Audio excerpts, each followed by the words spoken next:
consejeros, senadores, con su venia, señora presidenta. Adelante. Ante la difícil situación económica por la que estamos atravesando, celebro el recibir en este Senado de la República al secretario de Hacienda y Crédito Público, doctor Arturo Herrera, pues considero más que pertinente su visita para hacerle diversos cuestionamientos y puntos de vista que nos atañen a todos los mexicanos. Me gustaría comenzar diciendo que el gobierno actual se está topando contra una realidad que imaginaba inocentemente distinta, particularmente en el tema económico. Me explico. El gobierno, como todo actor razonable, contaba con una gran cantidad de deseos, así como promesas que cumplir. Muestra de ello son las enormes cantidades de recursos que se han destinado a programas sociales, pensiones de adultos mayores, sembrando vidas, jóvenes construyendo el futuro, discapacitados, entre otros. No obstante, descuidó un elemento central, su restricción presupuestal. Quisiera comenzar diciendo que el presidente en campaña ofreció que creceríamos al 4% anual. La realidad es que este primer año difícilmente llegaremos al 0.5%, menos del 1% anual.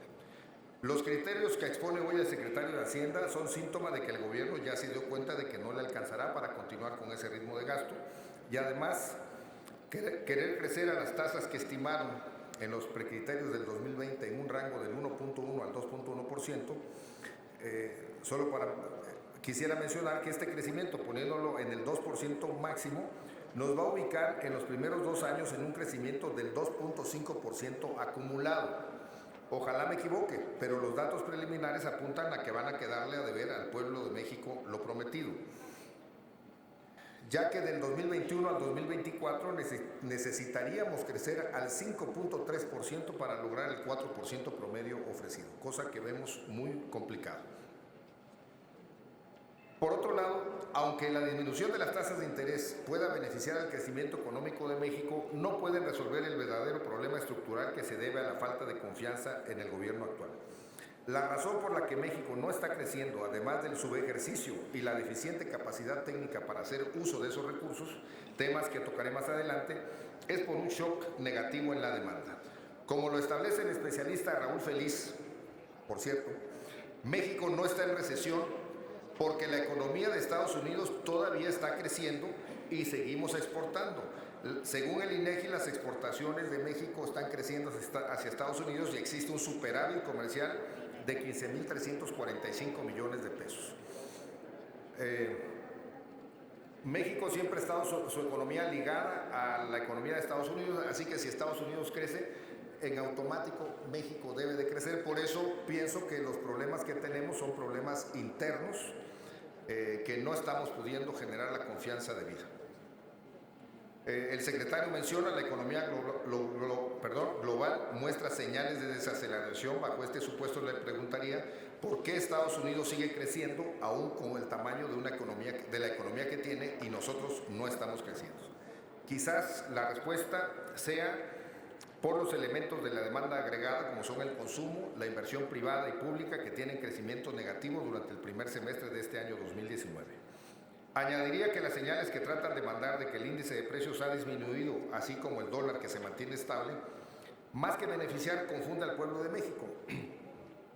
Pienso que el tipo de cambio está descansando en que la inflación está baja, pero esta baja inflación se debe a que el crecimiento del consumo privado se ha mantenido sin crecimiento y la inversión privada ha caído. Esto está generando que la economía no tenga ninguna presión hacia los precios y hacia el tipo de cambio. O sea, no es todo gracias a nosotros que no estén creciendo los precios ni el tipo de cambio, es porque no estamos haciendo lo correcto. Además, gracias a Dios, nuestros hermanos mexicanos que trabajan en Estados Unidos están mandando más dólares que nunca a los paisanos aquí en México. El crecimiento acumulado anual es de 6.5% al cierre del primer semestre del 2019. Este flujo de dinero también está ayudando a que el tipo de cambio se mantenga estable. Por ende, lo que se necesita son condiciones desde el punto de vista macroeconómico que traten de compensar este efecto negativo que ha tenido este shock de la demanda. Necesitamos más inversión pública y privada en infraestructura y para que eso suceda necesitamos más confianza y más seguridad. Hoy les digo que la historia económica no miente y la distribución del gasto presupuestal no se puede tomar a la ligera con base en criterios solo políticos o electorales, que traen mínimos beneficios en el consumo y que son estacionales, temporales. La asignación del gasto tiene que ir motivada por la generación del crecimiento económico, lo que quiere decir que se tiene que invertir en actividades productivas con urgencia. Reducir el presupuesto al campo me parece un grave error, pero lo están justificando porque están invirtiendo en el programa de Sembrando Vida, que tuvo un incremento tendrá un incremento del 61% el próximo año. Mi apreciación es que está mal diseñado y que afecta al campo finalmente este programa, debido a que se está promoviendo la tala de los árboles naturales que hay en la región para poder sembrar las nuevas, con las nuevas exigencias, nuevas plantaciones. Entonces se está desforestando el país y lo que se está pidiendo a la gente es que produzcan árboles frutales y forestales que tardarán por lo menos 5 años para ver sus frutos. Nos llevará todo el sexenio sin crecimiento prácticamente en el campo esta inversión que se está haciendo en Sembrando Vidas. También es inevitable mencionar que preocupa que ocurra una reducción de casi el 45% en el turismo, cuando la Organización Mundial de Turismo oficializó que en el 2018 habíamos sido el 6º país más visitado al sumar 39 millones de turistas internacionales.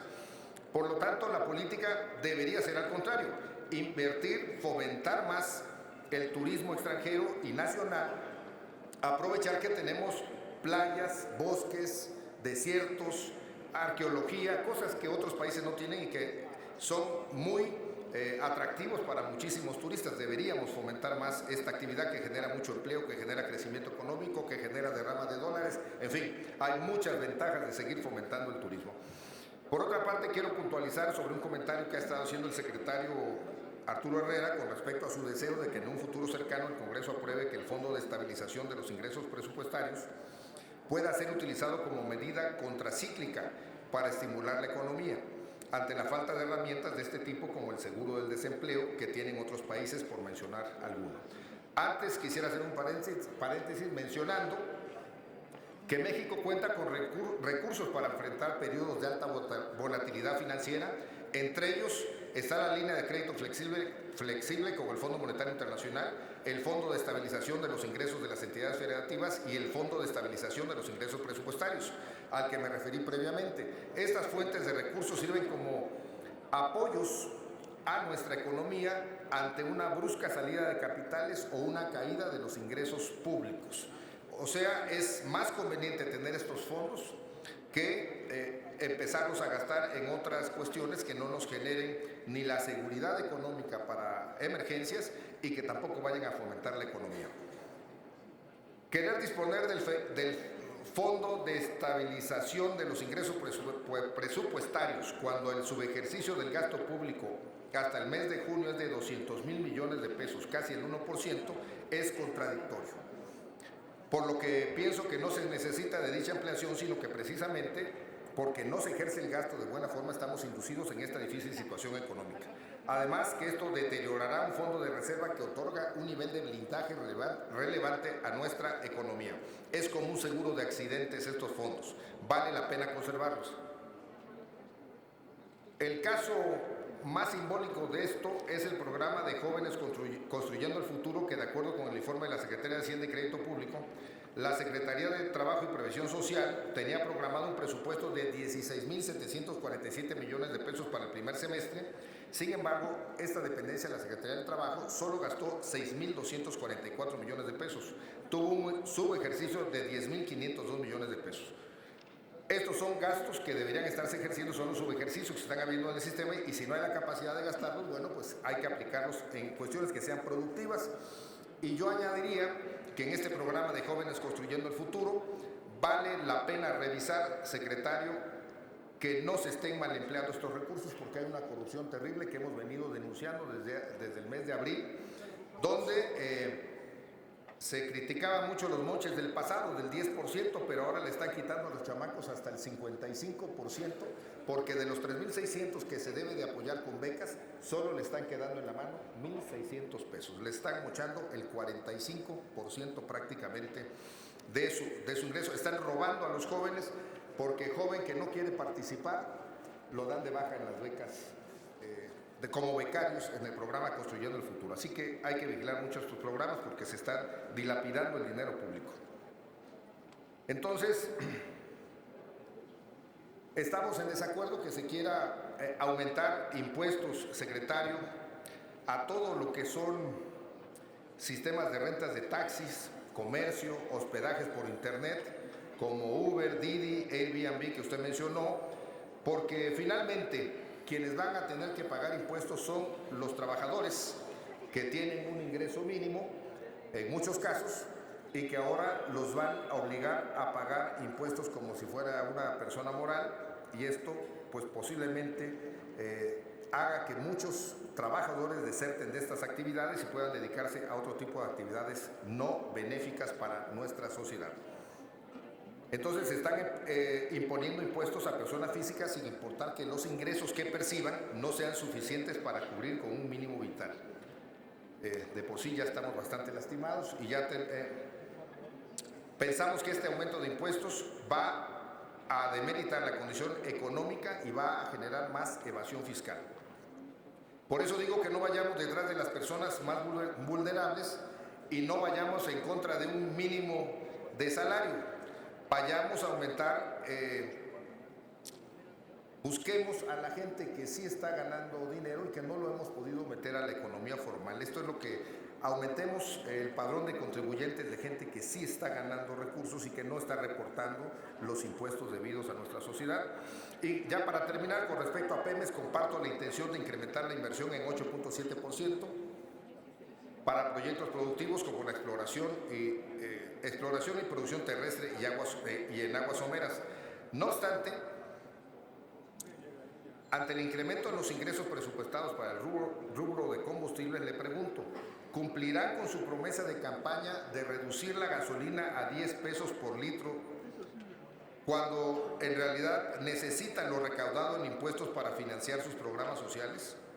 Quizá las refinerías no puedan generar la disminución del precio que se ofreció en campaña. Esto vale la pena hacerlo.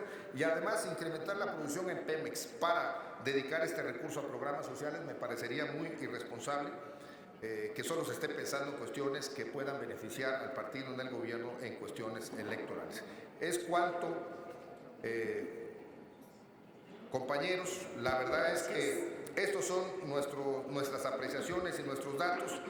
Y aunque no vemos que haya un futuro promisorio, le deseamos el mayor de los éxitos a este gobierno actual y que esta transformación que están ofreciendo al país y los otros datos que ellos manejen nos lleven al camino que ellos ofrecen. Muchas gracias. Es cuanto.